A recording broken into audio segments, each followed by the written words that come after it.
Hi everyone, it's Sue and welcome back to Discovering the Art of Living. Now if you're new to my channel, click on the subscribe button below as well as the bell icon to be notified when I upload new content. So last time we finished up our series on Valentine's Day cards and I hope everyone had a lovely romantic Valentine's Day. So if you missed those tutorials and still wanted to make some of the cards for say a birthday, an anniversary, or any other special occasion, click on the link above to the playlist and that will walk you through step by step how to make the different cards that I made over the last week or so. So today I'm going to start a short 5-part series called 5 for 5 and Under. Now what made me decide to do this little challenge, you might ask? Well, a couple of weeks ago I was walking through Michael's, one of my favorite craft stores, and I saw all kinds of really beautiful spring designs. There was beautiful centerpieces, lovely spring-inspired signs, some little small tabletop signs, some larger ones for your wall, some beautiful pillows with bunny rabbits on them and lots of different Easter things. And I thought, oh, I'm really in the mood to do something pretty and springy. And maybe I should pick up a couple of these to decorate my home. And then I flipped them over and looked at the price tag. Some of these things were $30, $40, $50, and $60 and up. And I thought that is a little ridiculous. As beautiful as they may be, they're definitely not worth $50 and $60. So I thought, I wonder if I can recreate these using some of my Dollar Tree items. So my challenge to myself is to pick 5 Michael's a little overpriced items that I really liked and to see if I could recreate them for $5 and under. And I will post the Michael's picture and my picture side by side at the end of the video, and I'll let you decide which one looks better or which one's just more affordable. So if you're ready to get your crafty on and to see if I can recreate some of these items, let's get started. Now the first item I'm going to try to recreate was this really pretty wooden sign. It was about 8 by 10 inches, but when I flipped it over, it was $30, and I thought, holy cow, that's expensive. Pretty, but expensive. Then I had an idea.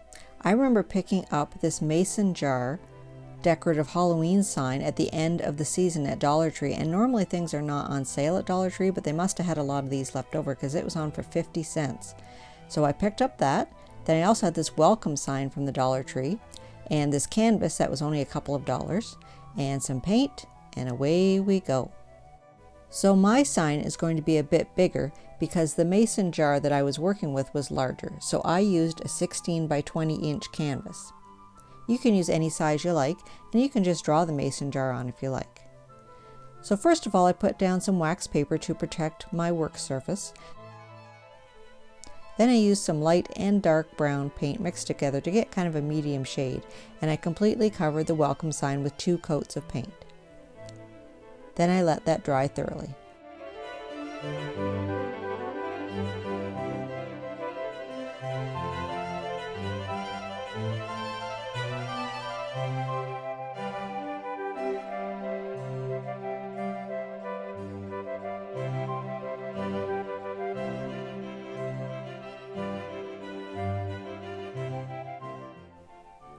Next I took a ruler and divided the canvas into 3 sections for the 3 pieces of wood that was on the original sign.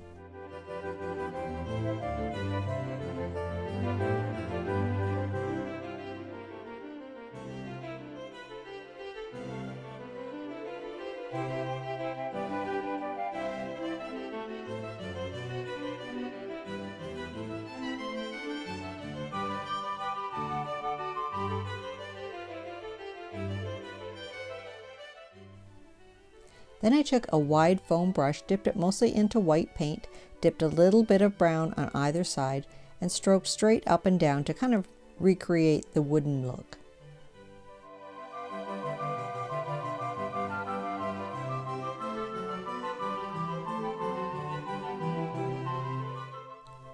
I kept adding touches of brown and going over it with white to get the desired look.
While the canvas was drying, I removed the ribbon from the mason jar and took off the little ribbon hanger.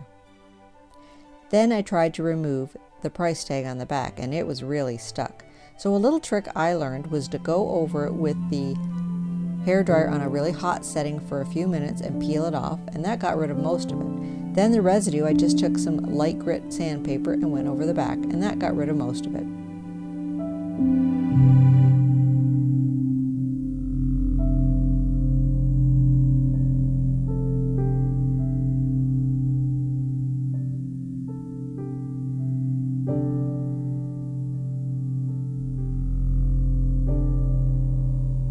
Next, I took some white acrylic paint and went over the whole mason jar. Now you don't want to fill this in completely, as you want it to be transparent like you're looking through glass. So then I shaded around the sides and the bottom with a little bit of blue and went over it with a little bit more white just to kind of blend it in.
So again, you don't want it to be completely opaque, solid white. You want it to look like glass. I also had some silver paint that I thought would look kind of nice for the lid for the jar. Then I put on a few highlights with the silver as well.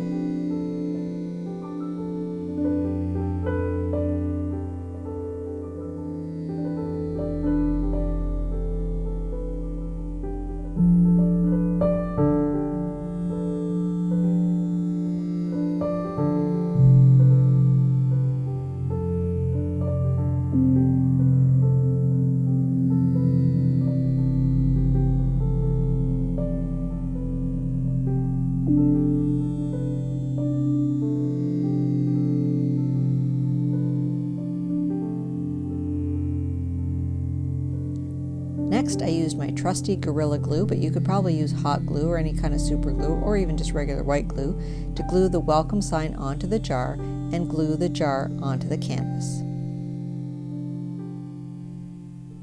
Once I had the welcome sign where I wanted it, I took a pencil and lightly printed the word Friends underneath. Then I took some of the same brown paint that I used for the welcome sign to paint on the word Friends. You could also use marker if you like.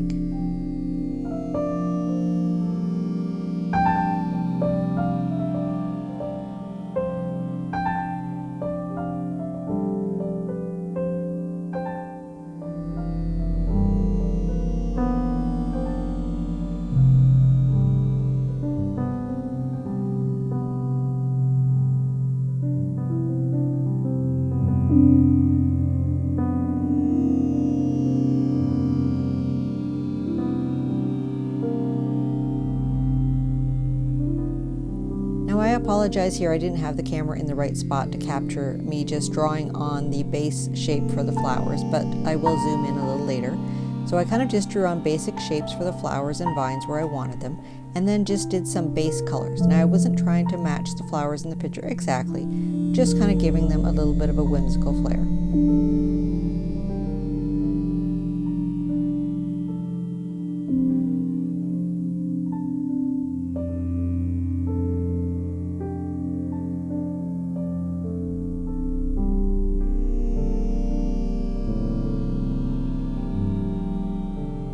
So again, using a variety of pinks and blues and purples and whites and pretty spring colors, I just put a base coat down for the simple shapes of the flowers.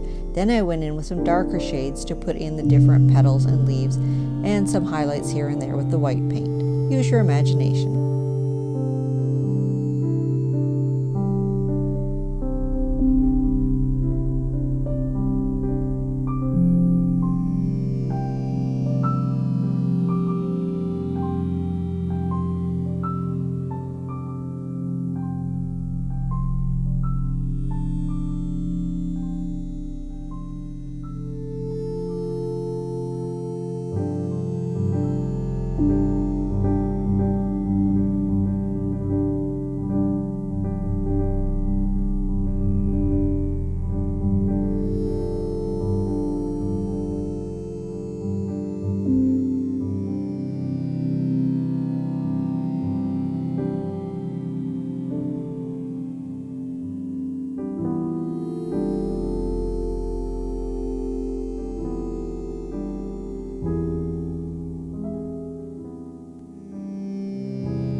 So there you have it, my version of the Michael sign. Mine was way bigger than the other one, but only cost me $5 to complete, whereas theirs was much smaller and cost $30. So if you enjoyed this video, give it a thumbs up, and in the comment section below, let me know which version you liked better, mine or the Michael's version. And if you have any other ideas of other projects that I could try to recreate, let me know. And if you haven't already done so, hit the subscribe button as well as the bell icon to be notified when I upload new videos. See you next time on Discovering the Art of Living.